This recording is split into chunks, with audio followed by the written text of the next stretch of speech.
Donc nous sommes ici sur le site où a lieu la rave party illégale qui se tient dans le Morbihan depuis la nuit de vendredi à samedi. La situation est la suivante, il y a eu entre 1700 et 1800 participants au plus haut de cet événement, même si on commence à voir des départs du site. Moi, il y a deux éléments que je voulais tout d'abord partager. Le premier élément, c'est évidemment l'irresponsabilité et l'inconséquence des organisateurs de ce type de manifestation dans un département qui est en vigilance canicule rouge et qui font prendre aux participants des risques majeurs pour leur santé. D'ailleurs, les bénévoles de la Croix-Rouge qui sont sur site nous ont fait remonter, avoir pris en charge une centaine de participants qui avaient eu différents malaises, traumatismes, liés évidemment à cette chaleur excessive et à la consommation par ailleurs de produits illicites. Le deuxième élément qui illustre cette irresponsabilité, c'est évidemment le risque incendie. On est dans un département qui vient de basculer en risque très élevé et nous sommes ici au cœur d'une forêt de 4000 hectares, la deuxième la plus importante en termes de superficie de Bretagne. Et évidemment, les risques incendies sont majeurs et toute activité humaine sur ce type de site est extrêmement dangereux. Voilà pourquoi le dispositif que nous avons mis en place, et c'est aussi l'occasion pour moi de remercier et de féliciter nos sapeurs-pompiers, nos gendarmes, les bénévoles de la Croix-Rouge, les élus de la municipalité qui œuvrent à la sécurisation du site. La manœuvre a donc été la suivante. Le premier sujet a été pour nous de bénéficier de renforts, notamment de renforts d'escadrons de gendarmerie mobile, et c'est 4 escadrons de gendarmerie mobile qui ont renforcé les forces du Morbihan et les forces bretonnes, de manière à sécuriser totalement le site, c'est-à-dire empêcher toute nouvelle entrée de véhicules et donc faire en sorte qu'il n'y ait pas plus de participants que le chiffre que j'ai évoqué de 1700 à 1800. Et le second sujet, c'est que nous nous préparons à durer, c'est-à-dire que nous verbaliserons l'ensemble des participants à ce rassemblement musical illégal sur l'ensemble des infractions que nous constatons. Donc nous verbaliserons l'ensemble des participants et puis par ailleurs nous irons saisir le matériel de son de manière à ce que ce matériel ne puisse pas servir pour des événements de même nature.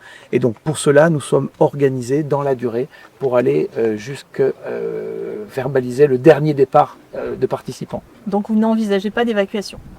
L'évacuation par la force a été évidemment étudiée. J'ai eu l'occasion de procéder à 2 évacuations de rassemblements musicaux illégaux dans le Morbihan au mois de mai et au mois de juin. Évidemment, nous avons étudié la possibilité de recourir à une évacuation au moyen de la force publique, mais nous avons considéré que les risques incendies étaient trop élevés. Pourquoi? Lorsque les gendarmes interviennent sur ce type d'évacuation, ils sont confrontés en général immédiatement à des tirs de mortier d'artifice de la part des organisateurs de l'événement. Et on sait que du tir de mortier d'artifice, dans ce contexte-là, fait courir un risque évident, quasiment certain, de propagation d'un incendie.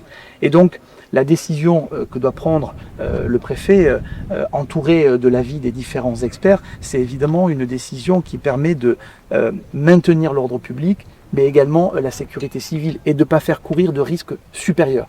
Et je dois dire, et vous avez vu que le ministre de l'Intérieur, qui a eu l'occasion de communiquer à la mi-journée et qui suit de très près l'évolution de cette situation, a indiqué en effet que l'évacuation par la force aurait fait courir des risques trop importants. Voilà pourquoi nous avons une stratégie qui est une stratégie de présence, de sécurisation du site et de verbalisation de l'ensemble des participants. Donc nous resterons le temps nécessaire pour verbaliser jusqu'au dernier départ et puis de saisie du matériel de son. Ce qui est un autre objectif donc, de notre présence en nombre aujourd'hui. Alors on a des escadrons de gendarmerie mobile qui viennent de la Nouvelle-Aquitaine, qui viennent du sud de la France, qui viennent de l'Île-de-France. Et c'est l'occasion pour moi, encore une fois, d'insister sur leur grand professionnalisme dans une période où ils sont extrêmement sollicités, en cette période estivale, en cette période de fête nationale.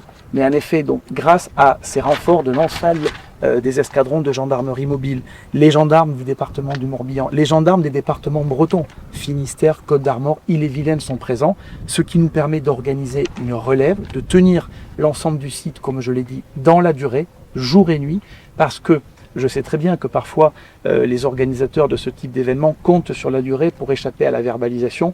Ils n'échapperont pas à la verbalisation, nous resterons le temps nécessaire.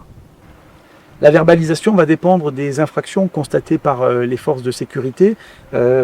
Par exemple, ce que je peux vous indiquer, c'est qu'il y a déjà eu, à l'heure où on se parle, 400 personnes verbalisées. Alors que les premiers départs, simplement, sont constatés sur le site. Nous en sommes déjà à 400 verbalisations.